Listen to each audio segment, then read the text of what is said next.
어느덧 사순절의 절반 정도의 시간을 보냈습니다. 이 사순절의 시간들이 여러분에게 어떠한 시간으로 지나가고 있으십니까? 말씀과 기도 가운데 주님과 더 깊이 만나는 시간을 보내고 있으시다면 계속해서 그 발걸음을 이어가시기를 축복합니다. 주님과 함께하는 그 시간이 여러분의 믿음을 더 깊게 하고 삶을 더 풍성하게 하여 주실 줄로 믿습니다. 또한 바쁜 일상 속에서 사순절이 지나가고 있다는 사실조차 제대로 느끼지 못했을 수도 있습니다. 그렇다고 포기하지 마시기 바랍니다. 아직 늦지 않았습니다. 남아있는 시간 동안이라도 주님과 함께하는 시간을 선택하시기를 바랍니다. 나를 위해 십자가를 향해 걸어가신 예수님을 더 깊이 묵상하며 주님이 나에게 베풀어 주신 은혜를 다시 생각하고 신뢰하며 감사하는 자리로 나아가시기를 간절히 소망합니다. 우리가 이렇게 주님을 묵상하고 우리의 삶을 돌아볼 때에 한 가지 중요한 질문을 마주하게 됩니다. 그것은 바로 지금 내 삶에는 무엇이 비추이고 있는가라고 하는 것입니다. 지금 내 삶에는 무엇이 비추이고 있는가? 이 질문을 하게 되는 이유는 우리의 생각과 선택 그리고 삶의 방향은 결국에는 무엇이 우리의 마음을 비추고 있느냐에 따라 달라지기 때문입니다. 어떤 사람의 삶은 욕심과 두려움이 비추고 있고 또 어떤 사람의 삶은 세상의 기준과 성공이 비추이고 있으며 또 어떤 사람의 삶은 하나님의 말씀이 비추이고 있습니다. 오늘 우리가 함께 읽은 에베소서 말씀에서도 사도 바울은 이렇게 말하고 있습니다. 너희가 전에는 어둠이더니 이제는 주 안에서 빛이라. 그리고 이어서 우리에게 이렇게 권면합니다. 빛의 자녀들처럼 행하라. 바울은 왜 에베소 교회 성도들에게 이러한 권면을 하게 됐는지 우리는 그 당시 에베소 교회가 처해 있던 상황과 배경을 먼저 살펴볼 필요가 있습니다. 에베소는 당시 서아시아에서 매우 큰 도시였습니다. 상업과 문화가 발달한 도시였고 많은 사람들이 모여 사는 중심지였습니다. 그런데 이 도시의 중심에는 아데미 여신을 섬기는 거대한 신전이 자리 잡고 있었습니다. 그 신전을 중심으로 우상 숭배와 타락한 문화가 도시 전반에 깊이 퍼져 있었고 그래서 에베소 사람들의 삶 속에서 종교와 경제와 문화가 뒤섞여진 채로 자연스럽게 이 우상 숭배와 함께 살아가게 되었던 것입니다. 많은 사람들이 주변에 보여지는 사람들의 모습이 다 그러하니 그 문화에 물들여져서 그렇게 살아가는 것이 잘못된 것인지 알지 못했다는 것입니다. 실제로 우리가 사도행전 19장 말씀을 보면 바울이 에베소에서 복음을 전했을 때인데 많은 사람들이 그 복음을 듣고 자신들이 하고 있던 주술과 마술을 버리고 그것이 적혀져 있는 책들을 다 모아가지고 불태우는 일이 있었는데 그 불태운 책의 값만 은 5만이 되었다라고 기록하고 있습니다. 이것은 그 도시가 당시에 얼마나 영적으로 어두운 환경 속에 있었는지를 잘 보여주는 대목입니다. 바로 이러한 어둠 속에 있었던 이들이 바로 에베소 교회의 성도들이었다는 것입니다.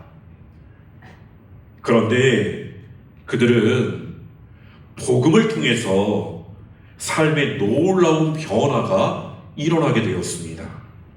예수 그리스도를 믿게 되면서 그들의 삶은 이전과는 전혀 다른 방향으로 나아가게 되었다는 것입니다. 그래서 바울은 그들에게 이렇게 말하는 것입니다. 오늘 본문 8절 말씀을 보면 너희가 전에는 어둠이더니 이제는 주 안에서 빛이라. 일단은 여기까지만 보겠습니다. 여기서 바울은 너희가 어둠 속에 있었다라고 말하지 않습니다. 바로 너희가 어둠이었다라고 말하고 있습니다. 이것이 무슨 의미일까요? 이 말은 단지 그들 주변의 환경만이 어둠이었다라는 것을 말하는 것이 아닙니다. 그들 존재 자체가 하나님과 멀어져 있었다라고 하는 뜻입니다. 그들은 하나님의 뜻보다 세상의 가치와 욕망을 따라 살아가던 존재였습니다.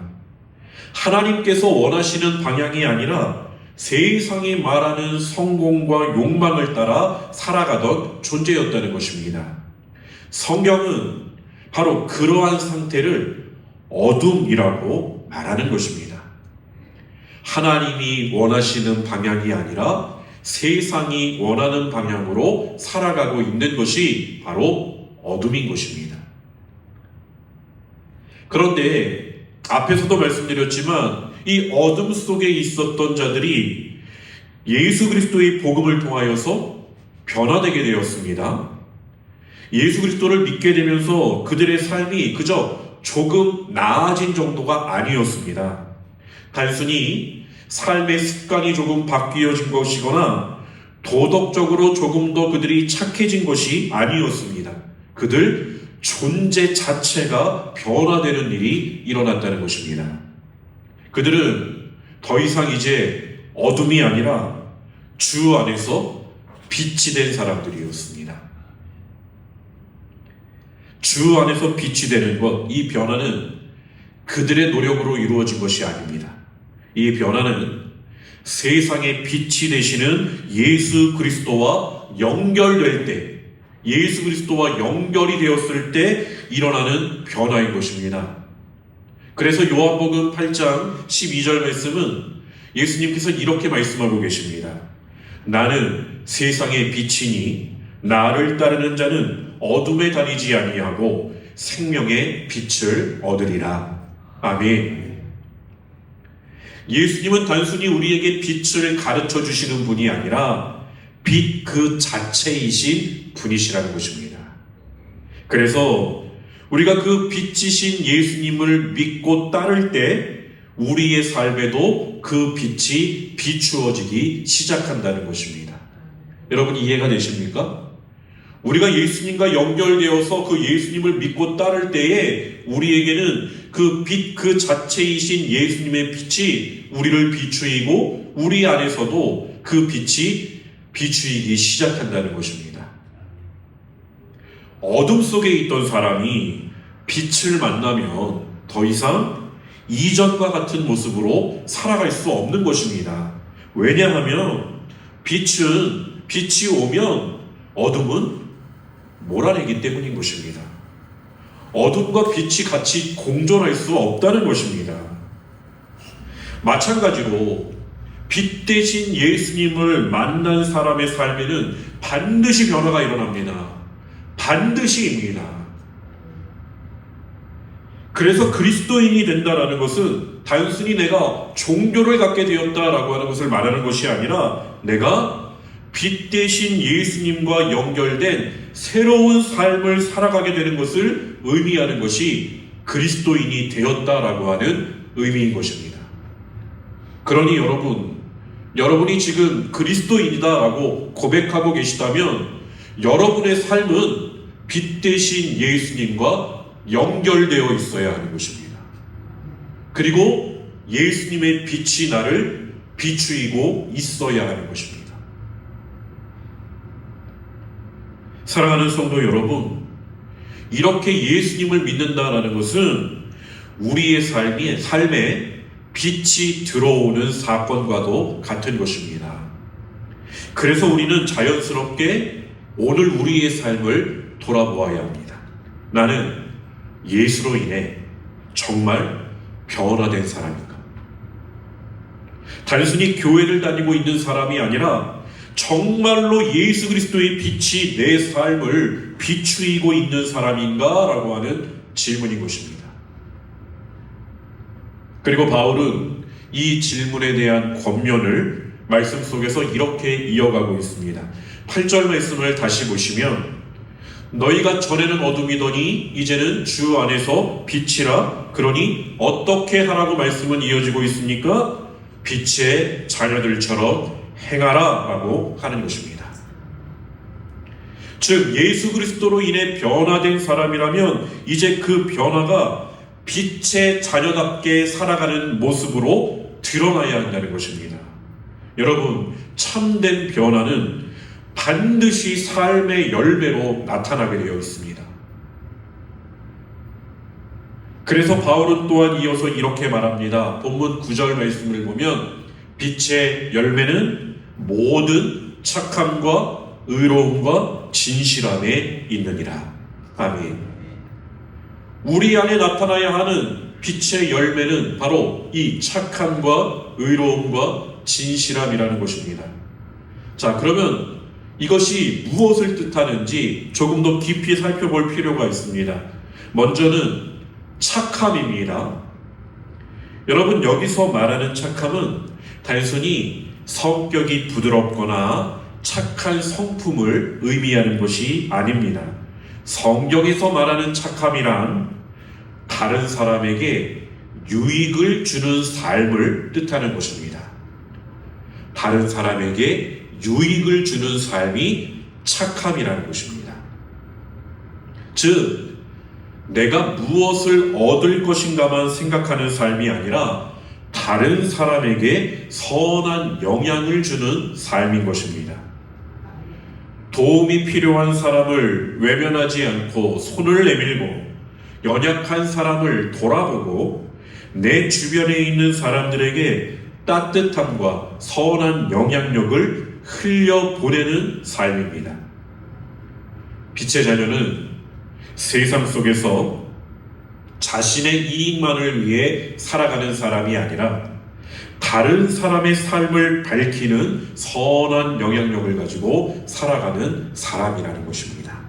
그것이 착함입니다. 다음으로는 의로움입니다.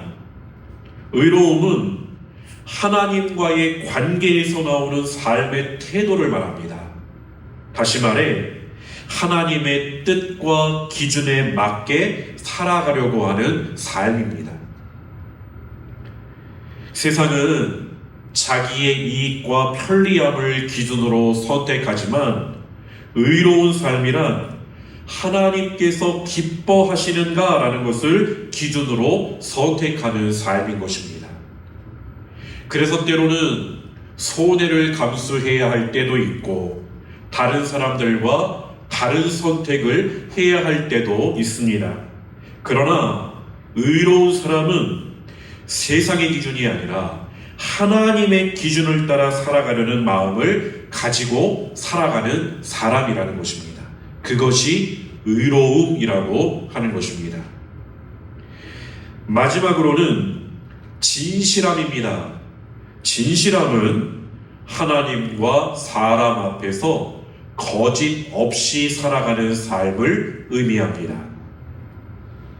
사람들 앞에서는 믿음이 좋은 것처럼 보이는데 하나님 앞에서는 전혀 그렇지 않은 삶을 살아가는 것이 아니라 사람들 앞에서나 하나님 앞에서나 동일한 마음으로 살아가는 것을 뜻합니다. 그래서 진실함은 결국 하나님이 날마다 나를 보고 계심을 기억하며 감추어진 자리, 나 혼자 서 있는 그 자리에서도 정직하게 살아가는 삶을 진실함이라고 말하는 것입니다. 자, 이러한 착함과 의로움과 진실함은 앞에서도 말씀드렸지만 내가 억지로 만들어내려고 해서 만들어지는 것이 아닙니다. 나무가 햇빛을 받으면 자연스럽게 열매를 맺게 되듯이 빛 가운데 거하는 사람의 삶에서도 이러한 열매가 자연스럽게 나타나게 된다는 것입니다. 예수님과 연결되어 있을 때 이 빛의 열매는 자연스럽게 우리에게 맺어진다는 것입니다. 그러니 우리는 다시 한번 오늘 우리의 삶의 모습을 돌아보아야 합니다. 나는 지금 내 주변 사람들에게 어떤 영향력을 끼치며 살아가고 있는가? 나와 함께 살아가는 사람들이 나로 인해 위로를 얻고 힘을 얻고 있는가? 아니면 나로 인해 상처를 받고 있는가? 또 나는 중요한 선택의 순간마다 무엇을 기준으로 결정하고 있는가? 정말로 하나님이 기뻐하시는 뜻이 무엇인지를 먼저 생각하며 선택하고 있는가? 그리고 나는 지금 하나님 앞에 정직하게 서 있는 자인가? 사람들이 보는 나의 모습과 하나님이 보고 계시는 나의 모습이 동일한가? 예수로 말미암은 진짜 변화가 지금 내 삶 속에서 자연스럽게 나타나고 있는가라는 것을 우리는 깊이 돌아보아야 한다는 것입니다. 그리고 바울은 이러한 질문들에 대한 권면 또한 오늘 말씀 안에 이어가고 있습니다. 본문 10절의 말씀입니다. 10절 말씀. 주를 기쁘시게 할 것이 무엇인가 시험하여 보라라고 말하고 있다는 것입니다.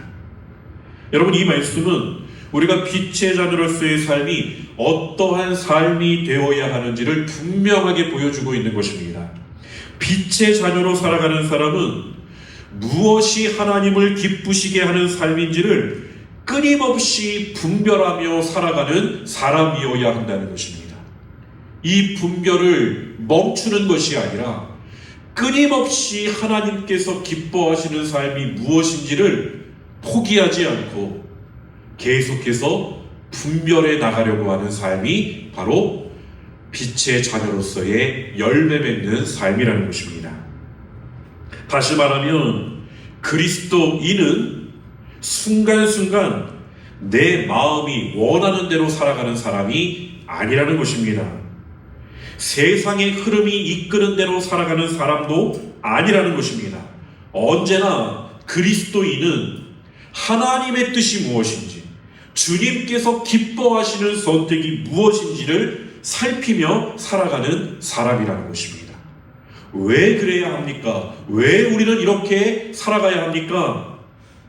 그분이 우리를 지으셨고, 그분이 우리를 구원하셨으며, 그분이 우리의 삶을 지켜주시기 때문인 것입니다.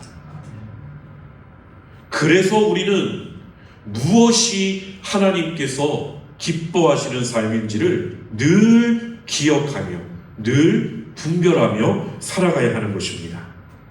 내 생각이 정말 하나님 앞에서 옳은 것인지, 내 선택이 정말 주님을 기쁘시게 하는 것인지, 내 삶의 방향이 정말 말씀 위에 서 있는 것인지를 계속 비추어 보아야 하는 것입니다. 바로 이러한 분별의 모습을 이해하는데 도움이 되는 사도 바울의 또 다른 권면이 있습니다. 바울은 로마서 12장 말씀에서 그리스도인이 이 땅에서 어떠한 분별의 삶을 살아야 하는지, 이런 분별의 삶을 살기 위해서는 무엇이 먼저 되어야 하는지를 이렇게 말해줍니다. 로마서 12장 1절 말씀을 보겠습니다.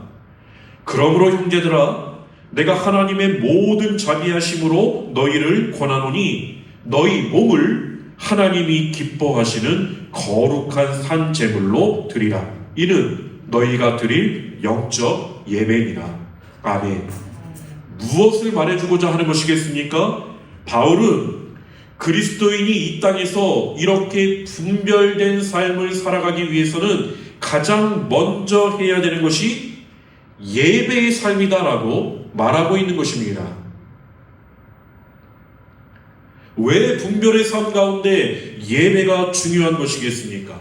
예배는 성도가 언제나 자기의 위치를 확인하는 자리이기 때문입니다. 내가 지금 누구 앞에 서 있는 사람인지, 내가 지금 누구의 은혜로 살아가고 있는지, 누구의 뜻을 따라 살아가야 하는 사람인지를 다시 확인하는 자리가 바로 예배의 자리라는 것입니다. 그래서 예배는 단순히 한 주간의 일상 중의 한 부분이 아니라 우리의 삶 전체를 바로 세우는 중심이 되어야 하는 것입니다. 이스라엘 백성들이 어려움과 혼란을 만날 때마다 언제나 다시 하나님 앞에 서며 새 힘을 얻었던 것처럼 성도에게 예배는 세상을 믿음으로 살아가기 위한 새롭게 함의 자리인 것입니다. 여러분, 성경을 자세히 보면 권면처럼 들리는 말씀도 있지만 또 어떤 것들은 분명한 명령으로 주어지는 말씀들도 있습니다. 특별히 우리의 영혼과 삶의 방향에 관한 말씀은 명령형으로 주어질 때가 많습니다. 너희는 반드시 이렇게 해야 한다라고 말하는 것입니다. 오늘 로마서 12장 1절 말씀도 그렇습니다. 우리에게 너희는 예배 좀 잘 드려볼래? 라고 말하는 것이 아니라 너희는 예배하라라고 말씀하고 있습니다. 왜 그렇습니까? 우리의 결심과 의지만으로는 하나님께서 기뻐하시는 삶을 끝까지 살아갈 수 없기 때문입니다. 우리는 반복해서 세상 가운데 살아가고 있는 우리의 마음과 생각을 이 거룩한 날에 주님 앞에 나와 예배하며 나의 삶이 이것이 맞았었는지, 지금 내 삶의 어느 부분이 무너져 있는지를 확인하고 그것을 점검하며 다시 주님께서 주시는 힘으로 말미암아 세상으로 나아가게 되는 것입니다. 그것이 예배의 중요성입니다. 예배가 우리의 삶의 중심이 되지 않고 주변이 되어버린다면 우리는 세상에 물들어갈 수밖에 없습니다. 내가 하나님의 말씀대로 잘 살아오고 있었던 그 모습도 예배가 주변이 되어버려지면 어느 순간 내 생각에는 꼭 그렇게만 해야 하나? 라고 하는 의심이 들어가게 된다는 말입니다. 어둠이 다시 우리를 붙잡고 있는 것입니다. 우리는 하나님 앞에 나 자신을 드리며 그분의 은혜로 새로워져야만 바르게 살아갈 수가 있습니다. 그래서 여러분, 지금 이 자리, 하나님 앞에 서 있는 이 예배의 자리가 그토록 중요한 것입니다. 우리가 이날 하나님의 말씀을 온전히 듣고 가야 내 삶의 잘못된 부분들이 어디에 있는지를 분별할 수가 있는데, 말씀을 듣지 못하고 가면 나는 여전히 어둠 가운데에서 한 주간을 또 살아가야 하는 것입니다. 바르게 예배하지 않으면, 하나님 앞에 바르게 서 있지 않으면 우리는 내가 지금 하나님을 기쁘시게 하는 자리에 서 있는지 아닌지를 분별할 수가 없습니다. 하나님은 기뻐하지 않고 계시는데 나는 내 삶이 아무렇지도 않다고, 아무 일도 안 생기니 나는 잘 살고 있는 것 같다고, 그게 하나님의 은혜인 것 같다고 망각하는 자리에 서게 되기도 한다는 것입니다. 하나님은 그것이 아니다라고 계속해서 말씀해주고 계시는데 우리가 예배 가운데 바르게 서 있지 않으면 들려질 수가 없습니다. 그러면 나는 어둠의 길로 계속해서 하나님과 멀어지는 자리로 가고 있으면서도 나는 잘 살고 있구나, 하나님께서 은혜를 베푸고 계시는구나 라고 생각한다는 것입니다. 더 나아가서 여러분, 성도의 삶은 예배당 안에서만 예배가 아니라 삶 전체가 예배가 되어야 합니다. 우리의 가정에서의 모습과 직장에서의 모습, 교회에서의 모습이 서로 다른 결로 흩어져서는 안 됩니다. 청교도들은 하나님 앞에 숨은 장소를 갖지 않겠다라고 고백했다고 합니다. 이것이 무슨 뜻이겠습니까?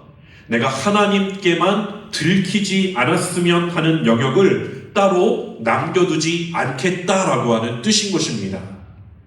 내 삶의 일부는 하나님께 드리고 또 다른 일부는 내 마음대로 붙들고 살아가는 것이 아니라 내 삶 전체를 하나님 앞에 두겠다라고 하는 결단이었던 것입니다.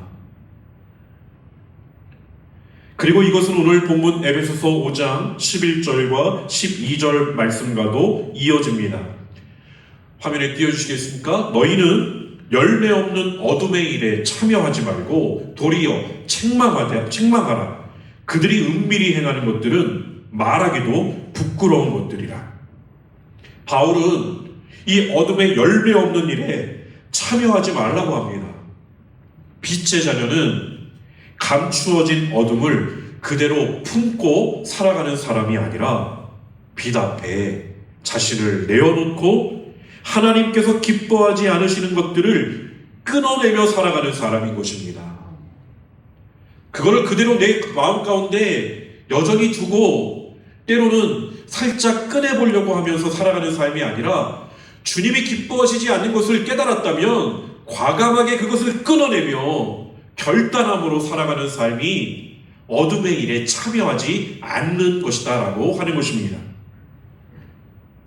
하나님 앞에서 숨은 장소를 남겨두지 않는 삶, 바로 그것이 빛의 자녀입니다. 그래서 바울은 오늘 말씀을 이렇게 마무리하고 있습니다. 본문 14절입니다. 그러므로 이르시기를 잠자는 자여 깨어서 죽은 자들 가운데서 일어나라. 그리스도께서 너에게 비추이시리라 하셨느니라. 아멘. 잠들어 있는 사람은 주변에서 무슨 일이 일어나고 있는지를 알 수가 없습니다. 잠든 사람은 어디로 가야 하는지도 모릅니다. 마찬가지로 영적으로 잠들어 있는 사람은 지금 자신의 삶이 어디로 흘러가고 있는지를 깨닫지 못한 채 살아가기가 쉽습니다. 세상의 흐름 속에서 익숙한 나의 환경 안에서 아무 생각 없이 살아가게 되는 것입니다. 그래서 바울은 우리에게 말하는 것입니다. 잠자는 자가 되지 말고 깨어나야 한다는 것입니다. 그리고 그때의 바울은 이렇게 말합니다. 그리스도께서 너에게 비추이시리라. 우리가 스스로 빛을 만들어내는 것이 아닙니다. 우리가 잠들어 있는 자리에서 깨어 일어나 주님께로 나아갈 때 그리스도의 빛이 우리의 삶을 비추기 시작한다는 것입니다.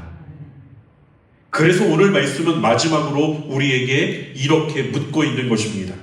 지금 여러분은 깨어있는 사람입니까? 아니면 영적으로 잠들어 있는 사람입니까? 여러분의 삶의 방향은 지금 어디로 흘러가고 계십니까? 말씀을 정리하려고 합니다. 로마서 12장 2절 말씀은 이렇게 말하고 있습니다.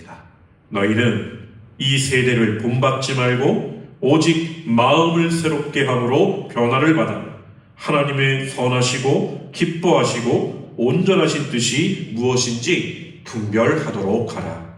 아멘. 이 말씀은 오늘을 살아가고 있는 우리에게 더욱 절실하게 다가오고 있습니다. 세상에 수많은 교회들이 있고 수많은 그리스도인들이 있지만 언제부턴가 우리는 이 교회가 세상의 지탄거리가 되어버렸고 그리스도인이라고 하는 우리의 그 거룩한 이름은 조롱거리가 되어버리지 않았습니까? 분별의 삶이 깨어졌기 때문입니다. 하나님이 기뻐하시는 것을 찾는 것이 아니라 내가 어떻게 하면은 이 세상에서 성공할 수 있을까? 어떻게 하면 내 이름을 더 유명하게 만들 수 있을까? 여기에만 천착하게 되어서 하나님을 잃어버렸다는 것입니다. 빛의 자녀인데 빛의 자녀로서 살아가는 것이 아니라 어둠의 자리에, 아무 열매도 맺을 수 없는 그 자리에 우리는 그곳에서 그 열매를 탐스럽게 바라보고 있다는 것입니다. 여러분, 우리는 너무도 쉽게 이 세상의 가치에 물들어갑니다. 소유가 많아야 안전하다고 여기고, 자기를 높이는 것이 지혜라고 여기고, 즐거움과 편안함이 삶의 가장 중요한 목표인 것처럼 받아들이며 살아가기 쉽습니다. 이렇게 우리는 알게 모르게 이미 이 시대의 생각에 익숙해져 있다는 것입니다. 그래서 바울은 말하지 않습니까? 이 세대를 본받지 말라. 그리고 동시에 무엇이라고 우리에게 말해주고 있습니까? 마음을 새롭게 하므로 변화를 받으라. 마음을 새롭게 한다는 것은 겉으로만 조금 바뀌어지는 것이 아닙니다.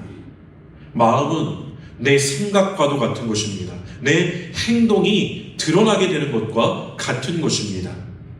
그렇기 때문에 마음이 새로워지는 변화라는 것은 내 생각의 기준이 달라지고, 내 선택의 이유가 달라지고, 내가 삶을 바라보는 눈이 달라지게 되는 변화인 것입니다. 성도는 세상 속에 살지만 세상과 같은 기준으로 살아가지 않습니다. 성도라고 하는 뜻이 무엇입니까? 거룩하게 구별된 사람들이라는 것입니다. 우리는 구별된 자들이라는 것입니다. 하나님 앞에서, 주 안에서 살아가는 사람으로서 우리는 매일의 나의 삶을 분별하며 살아가야 합니다. 정말로 내가 이렇게 하는 것이 주님이 기뻐하시는 일인지, 정말로 내가 저 사람을 따라가는 것이 주님께서 기뻐하시는 일인지, 저기에 정말로 주님이 계시는지, 그 분별은 내 감정이 아니라, 내 기분이 아니라 하나님의 말씀에서 나와야 하는 것입니다. 말씀이 기준인 것입니다. 그리고 그 분별은 예배의 자리에서 더 분명해지는 것입니다. 하나님 앞에 나올 때 우리는 다시 내가 누구인지, 내가 어떻게 살아야 하는지를 배우게 되는 것입니다. 빛의 자녀는 그저 빛을 아는 사람이 아니라 그 빛 앞에서 날마다 자신을 비추어 보고 주님을 기쁘시게 하는 길을 선택하는 사람입니다. 그러므로 남아있는 40년의 시간 속에서 우리의 삶이 다시 그리스도의 빛 앞에 서게 되기를 바랍니다. 그리고 우리의 생각과 선택과 삶의 방향 위에 예수 그리스도의 빛이 분명하게 비추어지기를 바랍니다. 그리하여 우리가 어디에 있든지 어떤 자리에서 살아가든지 이 세상 가운데 빛의 자녀로 살아가게 되기를 주님의 이름으로 간절히 축원드립니다. 기도하겠습니다. 거룩하신 하나님, 오늘 말씀을 통하여 우리의 삶에 무엇이 비추이고 있는지를 돌아보게 하시니 감사를 드립니다. 어둠 가운데 있던 우리를 예수 그리스도의 은혜로 빛의 자녀로 불러주셨으니 우리의 삶이 그 부르심에 합당한 열매로 나타나게 하여 주옵소서. 우리의 생각과 선택과 삶의 방향이 세상의 기준이 아니라 주님을 기쁘시게 하는 뜻을 분별하며 살아가게 하여 주옵소서. 혹시 우리의 마음이 지금 잠들어 있거나 어둠에 머물러 있는 부분이 있다면 그리스도의 빛으로 비추어 다시 깨워주시고 다시 일어나 주님께로 나아가게 하여 주시옵소서. 남아있는 사순절의 시간 동안 우리의 삶이 더욱 주님의 빛 앞에 서게 하시고 어디에서든지 빛의 자녀로 살아가게 하여 주옵소서. 감사드리오며 우리 주 예수 그리스도의 이름으로 간절히 기도드립니다. 아멘.